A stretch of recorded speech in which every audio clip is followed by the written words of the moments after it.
কিছু অংশকে মানো না? ফামা জাযাউ মান ইয়াফআলু যালিক ইল্লা খিজিয়ুন ফিল হায়াতিদ দুনিয়া। যারা এমন কাজ করবে, আল্লাহর কিতাবের আল্লাহর বিধানের কিছু অংশকে মানবে, কিছু অংশকে মানবে না, তাদের জাযা বা প্রতিদান হচ্ছে এই দুনিয়াতেই আল্লাহ পাক তাদেরকে লাঞ্ছিত করে দিবেন। বলেন নাউযুবিল্লাহ। ওয়া ইয়াউমাল কিয়ামাহ ইউরাদ্দুনা ইলা আশাদ্দিল আযাব। আর কিয়ামতের মাঠে তাদেরকে সবচেয়ে মর্মান্তিক শাস্তি দেওয়া হবে। আবারও বলেন নাউযুবিল্লাহ।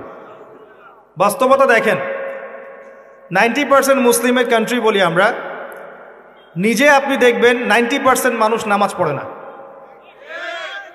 পরিসংখ্যানটা একটু কম বেশি হতে পারে, 80% হতে পারে, আমার মনে হয় না এর বেশি হবে।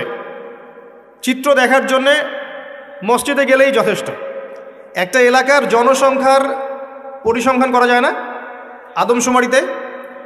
আপনি হিসেব করে দেখেন যে আপনার এই উপজেলা বলেন বা জেলা বলেন, এটা কোন জায়গায় আমি ঠিক বলতে পারছি না আর কি,